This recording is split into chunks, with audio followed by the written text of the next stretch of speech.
Bonjour à tous, François Bouvier pour l'Attaque France. Aujourd'hui, on va voir l'aptitude numéro 12 du livre d'Éric Keke, attaquer préventivement.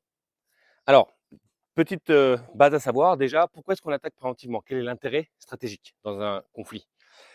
Je suis face à mon agresseur, j'essaie de le dissuader ou de le rassurer, en tout cas de gérer verbalement le conflit.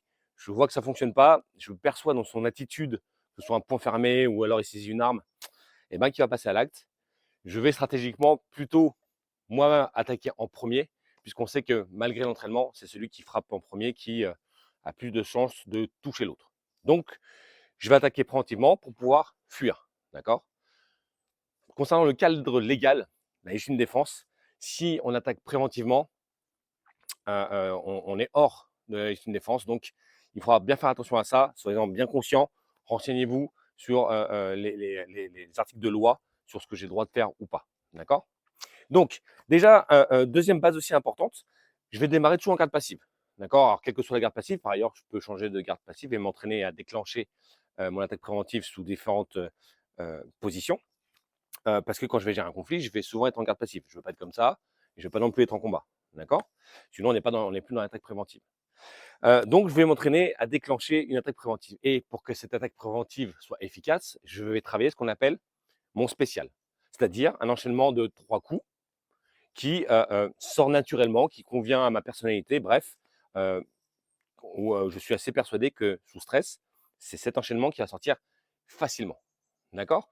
Donc, déjà, ça, c'est à vous de le trouver. Okay, vous pouvez vous entraîner dans le vide avec un mannequin, avec un partenaire. Et quand vous l'avez, vous allez pouvoir le répéter. Alors, le mien, par exemple, c'est une frappe dans la trachée, un marteau, un coude. D'accord? Donc, première chose que je vais faire, ça va être la précision. Ça ne sert à rien de frapper fort si jamais je tape n'importe où. Ok? Donc, je commence doucement. Bam, boum, bam. Ok? Bam, bam, bam. Ok? Et puis, j'accélère petit à petit.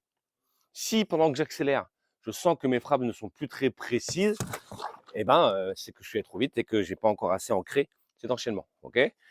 L'idée étant effectivement au final d'aller le plus vite possible. Ok? Ok? Deuxième chose, je peux aussi m'entraîner à le faire en parlant, d'accord? Et sans moduler ma voix. Ok? Si je me mets à essayer de calmer le jeu, monsieur, restez tranquille, et que je me mets à changer mon timbre de voix, il va le percevoir et du coup, il a un réflexe de protection. Donc, je m'entraîne à parler et pendant que je frappe, je ne change pas mon timbre de voix. Ok? Dernière chose, mieux vaut s'entraîner tous les jours un petit peu, sur 10, 20, 30 secondes, même dans le vide, plutôt que s'entraîner 2 fois par semaine pendant 1 heure. Ok? Ça s'ancrera par la régularité.